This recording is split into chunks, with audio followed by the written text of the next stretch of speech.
22 जानेवारी रोजी संध्याकाळी 6च्या सुमाराला एक गुन्हा दाखल झाला. त्याच्यामध्ये फिर्यादी होत्या फरजाना मोहम्मद फिरोज मसुरी. त्यांची तक्रार अशी होती की त्या बाजारामध्ये त्यांच्या 2 मुलींना घेऊन गेल्या होत्या आणि DCP बँकेसमोर रस्ता क्रॉस करत असताना मुली मुलगीची वय 3 वर्ष आणि धाकटी मुलीची वय 3 महिने यांना घेऊन परत येत असताना मोठी मुलगी रडायला लागली. त्यामुळं छोट्या दोन्ही मुलींना घेऊन रस्ता कसा क्रॉस करायचा तर एक बुरखाधारी महिला तिथं आली आणि त्यांना म्हणाली की चला मुझे भी रोड क्रॉस करना आहे, एक मिनिट तुम्ही मेरे पास देतो असं म्हणून तिने त्या मुलाला छोटी मुलगी जी होती 3 महिन्याची त्या मुलीला घेतलं. दोघीजणी डिवायडरपर्यंत बरोबर चालत आल्या आणि त्यानंतर ही जी अनोळखी महिला होती ती महिला जोरात रस्ता क्रॉस करून पलीकडे निघून गेली आणि रिक्षामध्ये बसून निघून गेली. त्यांनी शोधाशोध केली परंतु काही फायदा झाला नाही आणि त्यानंतर पोलीस स्टेशनला येऊन टाकलं. जेव्हा तपास सुरू केला तेव्हा तपासामध्ये असं लक्षामध्ये आलं की रिक्षाचा नंबर नव्हता परंतु त्या रिक्षाच्या मागच्या बाजूला आई असं लिहिलेलं होतं. त्याच्यावरून मग पहिल्यांदा ही रिक्षा ट्रेस करण्यात आली.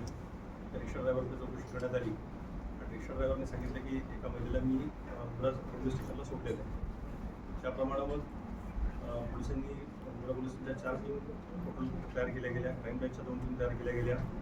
या टीम्सने मुंब्रा रेल्वे स्टेशनवरचं CCTV फुटेज पहिल्यांदा चेक करणं सुरू केलं.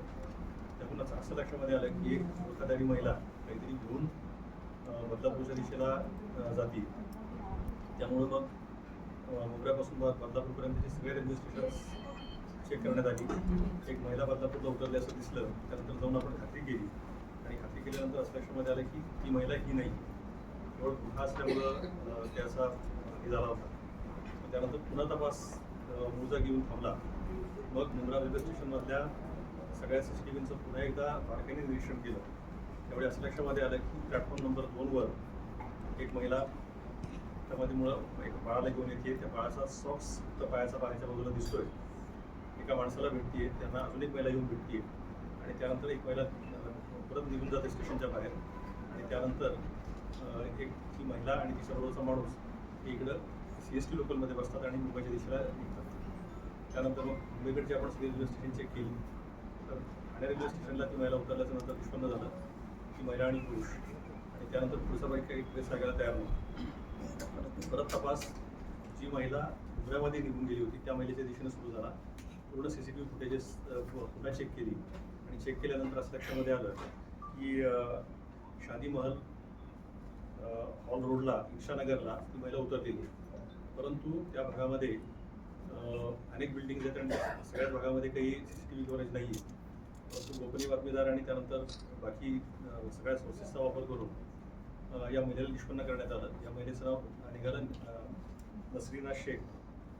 मग या नसरीना शेखकडे चौकशी केली त्यावेळी तिने असं सांगितलं तिची बहीण आणि तिचा मेहुणा हे दोघं मुंबईला आले होते तिला न सांगता आणि तिला त्यांनी प्लॅटफॉर्मला बोलवून घेतलं होतं हे सांगण्यासाठी की तुम्ही एक सरप्राईज दिखाने वाली तो तुम रेल्वे स्टेशन पे आजा. आणि त्यानंतर मग जेव्हा ती तिकडे गेली त्यावेळी त्या सरप्राईज म्हणजे काय तर 3 महिन्याचं बाळ दाखवलं आणि बाळ दाखवल्यानंतर घरग्याने ही लोकं निघून गेली.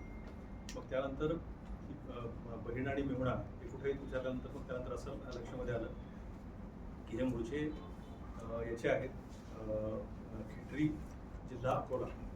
मग त्यानंतर आपण अकोल्याला टीम पाठवली खेटरी गावामध्ये आणि त्यानंतर ते लहान बाळ आणि त्याचबरोबर ते दोघंही नवरा बायको आरोपी यांना आपण ताब्यामध्ये घेतलेलं आहे.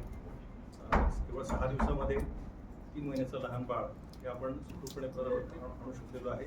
मुंब्रा पोलिसांनी ही अतिशय उत्तम कामगिरी केलेली आहे. त्यामुळे मुंब्रा पोलिसांचं या निमित्तानं मी अभिनंदन करतो.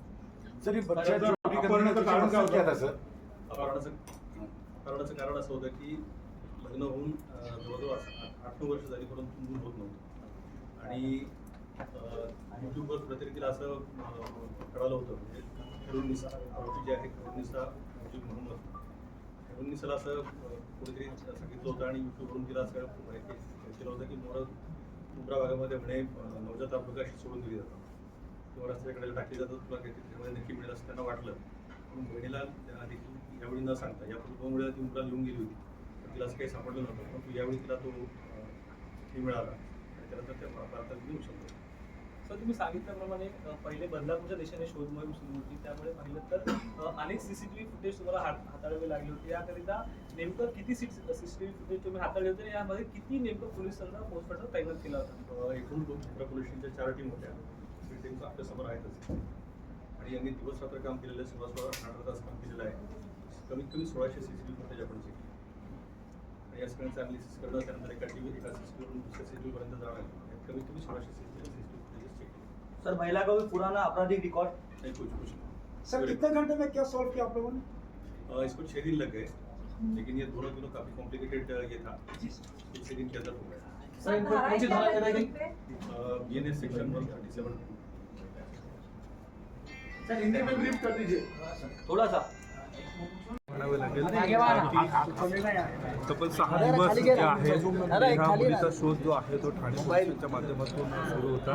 अखेर ह्या मुलीला सुखरूप जे आहे कुटुंबियांच्या हातामध्ये आपल्याला अतिशय मोठा तपास जो आहे तो ठाणे पोलिसांनी ह्या प्रकरणामध्ये पाहायला मिळाला. 3 महिन्याच्या मुलीला जे आहे आता सुखरूप त्यांच्या आई वडिलांच्या स्वाधी त्या ठिकाणी करण्यात येते आपल्याला पाहिल्यानंतर ठाणे मुली ज्या आहे आता या बाळाला आपण जर बघितलं तर कुटुंबियांनी सुखरूप जे आहे या ठिकाणी स्वाधीन केलेलं आपल्याला पाहायला मिळतं.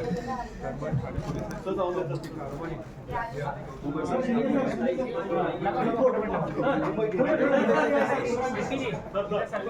रिचुअल 2 मिनट रुक मुलींना